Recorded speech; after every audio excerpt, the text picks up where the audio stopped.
अस्सलाम वालेकुम दोस्तों, उम्मीद करता हूं कि आप सभी खैर आफियत से होंगे। आज मैं अपनी यूनिवर्सिटी से निकल चुका हूं मक्के की तरफ उम्रा करने के लिए। तो हमारे साथ इस वीडियो में बने रहें।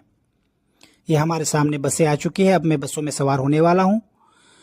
बसों में सवार होते ही ये कुछ हमारे यूनिवर्सिटी के खूबसूरत नज़ारे आपके सामने पेश है। आप इससे लुत्फ़ अंदोज़ हो सकते हैं। और वीडियो शुरू करने से पहले ही मैं आपको बता देना चाहता हूँ कि ये वीडियो सिर्फ़ और सिर्फ जानकारी के लिए बनाई जा रही है। इसके अलावा इसका कोई दूसरा मकसद नहीं है। दोस्तों, मक्का से मदीना तकरीबन 450 किलोमीटर की दूरी पर है। तो हमारे साथ बने रहे, बहुत सारी चीज़ें एक्सप्लोर करने को मिलेंगे। तो रास्ते में हमें रुकना पड़ा क्योंकि यहाँ नमाज का वक्त हो गया था। असर की नमाज पढ़ने के बाद हम कुछ इफ्तार का सामान भी खरीद लिए क्योंकि रास्ते में हमारी गाड़ी इफ्तार के लिए रुकेगी नहीं। दोस्तों, सऊदी अरब में ये बहुत ही कॉमन सी बात है कि इस तरह के पहाड़ आपको बहुत ही ज़्यादा नज़र आएंगे। फिर रास्ते में इफ्तार का वक्त हो गया था, हमने इफ्तार भी किया और फिर चल दिए। फाइनली हम 4 से 5 घंटे के सफ़र के बाद रात के वक्त मक्का पहुंच गए। और आप ये मक्का का खूबसूरत नज़ारा देख सकते हैं। दूर से वो क्लॉक टावर भी नज़र आ रहा है। उसके बाद गेट नंबर 79 से हम अंदर इंटर कर गए। और जैसा कि आप सभी को पता है कि अभी रमज़ान का महीना चल रहा है, तो रमज़ान के महीने में आम दिनों के कंपैरिजन में भीड़ बहुत ज़्यादा रहती है। जैसे कि आप इस वीडियो से अंदाज़ा लगा सकते हैं कि कितना ज़्यादा भीड़ है। अल्हम्दुलिल्लाह, जैसे ही अंदर इंटर किया तो काबे का एक खूबसूरत नज़ारा हमारे सामने आ गया।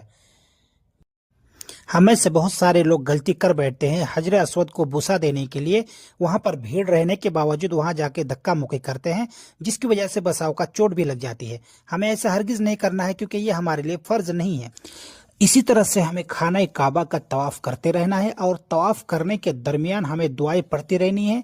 अल्लाह ताला से तौबा व इस्तिग़फ़ार भी करता रहना है, यहाँ तक कि हमारे 7 तवाफ मुकम्मल हो जाए।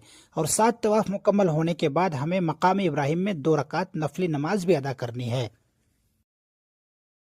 तवाफ और मकाम इब्राहिम में 2 रकात नफली नमाज मुकम्मल हो जाने के बाद हमें सफ़ा और मरवा की तरफ निकल जाना है सआ करने के लिए। सबसे पहले हमें सफ़ा पहाड़ की तरफ जाना है और ये है सफ़ा पहाड़। ये अभी काफ़ी सारी निशानियां मिट गई हैं, कुछ निशानियां बाकी है। यहाँ पर खड़े होकर किबला रुख यानी कि काबे की तरफ मुंह करके हमें दुआ करनी है और फिर यहाँ से निकल जाना है सीधा मरवा की तरफ। और इसी तरह से हमें सफ़ा व मरवा के सआ के दरमियान दुआएं, इस्तिग़फ़ार व अज़कार वगैरह करती रहनी है। और ये है मरवा। यहाँ पर भी देख सकते हैं आप, कुछ ही निशानियां बाकी रह गई हैं। यहाँ पर भी आपको किबला रुख होकर जो है खड़े होकर दुआएं करनी है। और जब आपका सफ़ा व मरवा का 7 चक्कर मुकम्मल हो जाए तो फिर आपको सीधा निकल जाना पड़ेगा। निकलने के बाद सिर्फ और सिर्फ